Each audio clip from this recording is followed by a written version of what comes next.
Have you ever had this sinking feeling in your stomach that you're unimportant to this person that you're in a relationship with? Have you ever felt like you don't matter and they always come first, basically, where your relationship is concerned? Then you might be the partner who's being treated as an option in this relationship. This video is going to highlight a couple of signs that will help you decipher the truth and really be able to take some good decisions for yourself as to whether to stay in this relationship or to continue on this tangent that would possibly lead nowhere. So yeah, this video highlights signs that your partner is treating you as an option and what to do about it. Right after this. Welcome back. My name is Jessica and this is my YouTube channel. Today we're going to talk about signs that your partner is treating you as an option and what to do about it. Now, before I jump into the topic, let me just say that today's video is sponsored by Passion Air. It is the best way to fly if ever you make it to Ghana and need to move quickly within the country and from city to city, affordably as well. Passion Air has got you covered. This same episode is sponsored by True Green Foods, a healthy alternative to everyday foods that we love and enjoy. Get in touch with them in the number below and find out more about True Green Foods and you will not be disappointed. All right, let's jump into the topic for today. So, signs that your partner is treating you like an option and what to do about it. Number one, she rarely initiates anything. So do you find yourself in a rut in a relationship where your partner never suggests anything, never initiates anything? When it comes to love, intimacy, hanging out, making life decisions, they just seem like you're talking to a cardboard. Like there's nothing happening there. They just do not seem to want to be the ones to commit to anything at all when it comes to your relationship. They initiate nothing. You know, where do we go out to eat? Zero. What do we do today? Zero. What are we going to be doing in the future? Where's this going? You know, there are too many of us who are stuck in these relationships where your partner does not want to contribute anything or give of themselves. And we sort of console ourselves, you know, to think that it's okay and that is how they are. It could actually be a sign that they're not ready to commit to you and you're just an option. And if I were you, I would take that really, really seriously, because someone who means well will want to be able to have a word, have a say in how the relationship is steered. But if it always seems as if you're the one talking about everything in this, you know, leading and directing, and this person is contributing zilch, then look at it again.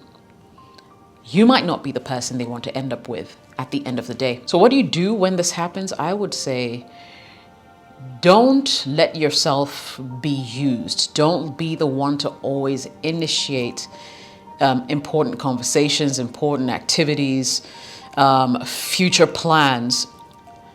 Encourage your partner to contribute.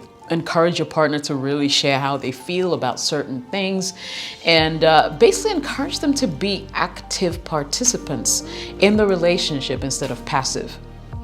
Maybe it's time for a talk. Maybe it's time you sat down and let them know how you truly feel about the fact that they are not giving you anything and you feel like you're alone in the relationship that you're both in. Number two, ignoring your friends and family. Now, one of the biggest signs that your partner is just treating you as just another or an option is when they are not keen on introducing you to the people that matter in their lives. In this case, friends and family. Have you ever noticed how you are always the one who takes them home, introduces them to mom and dad, brothers, sisters, bestie? You know, everybody knows her. They call her by her first name and even the name nobody else knows. And yet when it comes to her side of the relationship, you're pretty much in the dark. There's nothing happening there. I mean, you're literally a stranger. If you find yourself in such a relationship, it could mean that she is not sure about you. She's not sure if she's going to be walking down the aisle with you or saying yes to you, at least if you should ever propose to marry, to marry her.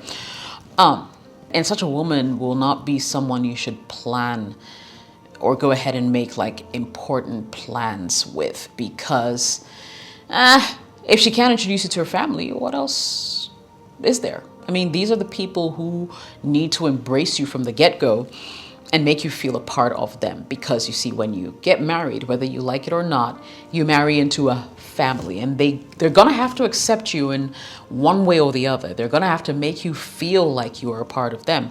And so if they don't even know about you, chances are she's probably even introducing some other guy to them as the one, So don't just walk blindly, Be really, really circumspect and observant in the things that are going on around you, so you're not blindsided by some breakup in the near future. If she's not interested in introducing you to her family, that's a red flag right there. If they're not interested in making you a part of their family, chances are they're not taking you anywhere. You're just an option. You're temporary, and it's just a matter of time before they sort of find someone else who really floats their boat, tickles their fancy, and moves on. Okay, so keep that in mind. What do you do about that at that point? I think, for clarity's sake, go out there, ask her, look, what's going on? You've met my side of the family. I haven't met yours.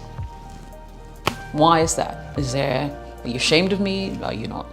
Are you thinking I'm not good enough?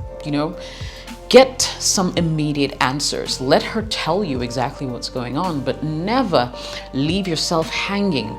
Time is of the essence. Time is too precious to waste on someone who's not willing to take you seriously. And if she cannot tell you that, listen, maybe it's because of X or Y, and give you good reasons, why she hasn't introduced you to her side of the family. Yeah. That's your cue right there to leave, because she's not proud of you. She doesn't want this beyond what it currently is. And if you're looking for a fling as well, then cool, go with it. But if you want something more, something meaningful, you're looking at marriage, then yeah, look into it. Okay, look into it, do something about it, have her talking. You're always the last to know everything. That's my next pointer. Yep. When it comes to the really important things in her life, graduation, her father's unwell, you think about it, those things that really, really matter and make us who we are as people.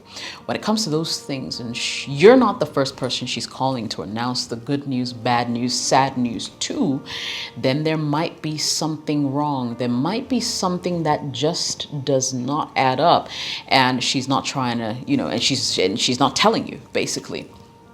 When you're always the last to know important stuff, what does that tell you? You're definitely not the priority. You're not that important. I think for people who are in loving relationships, it's a no-brainer. When they love you, when they care about you, when they're serious about taking the relationship to the next level, you're the first person they tell whenever something goes good, something goes bad. When something is confusing, you're the first person they call. Unless, of course, you're not able to offer them any tenable solutions. Then basically, what's going on here? What's this about? Then basically you have nothing going on. So what do you do in an instance like that? Once again, communication is key. Sit her down, let her know that you're unhappy with the way things are going, with the fact that she is not putting you first as her significant other, and really have a heart-to-heart. Let her know that you would like to be the first to know anything that goes on with her, because you feel like you have her best interest at heart. And if you guys are going to be doing this journey together, then she needs to really open up and come clean with you. And finally, you keep demanding or asking for attention. That's the lowest of the lows, to be honest. You're in a relationship with someone, and yet you need to always literally fight for their attention. You're fighting for their attention when they come home. You're fighting for their attention when they go to work. You're fighting for their attention just pretty much everywhere. I mean, even when they're home or they come and visit you, they're on their phones. They can't even spare that 1, 2, 3 hours that they're going to be with you, you know, and would rather talk to their friends who are not even there in the space, experiencing what is happening. It's a really bad sign, a very, very bad sign, and no one should tolerate that. You know, when people love you, they give you their attention wholeheartedly, and you don't have to beg for it. When people love you, they will make time to make sure that you are comfortable. When you're in their presence, they pay attention, they listen, they're with you, you know? And it's not like they're just listening to hear. They're listening to be able to act. They're not in a hurry for you to finish saying what you're saying and jump on like, I don't know, their own commentary of the issue. But they're really listening to find out how they can help you through. If you're always asking for attention, begging for attention, then you shouldn't be in that relationship. Unless, of course, you're someone who is excessive. And we do know that there are people like that. Like, they just can't seem to be on their own. They feel like we're in a relationship, so we're joined at the hip, and nobody in the relationship has their individuality. There are people like that. But all I'm saying is, if you have to beg for something as simple as attention, something that they gave you so freely when your relationship started, then maybe, just maybe, they're treating you as an option. They're not taking you seriously. And in that case, you should be open to talk about it with them or walk. It's as simple as that. You should refuse, you should refuse to let people treat you as second best. You don't want her to treat you second because you're someone's first. And if she can't give you that, then you're not interested in the relationship. Put your foot down, be the man. See you on the next video. Cheers.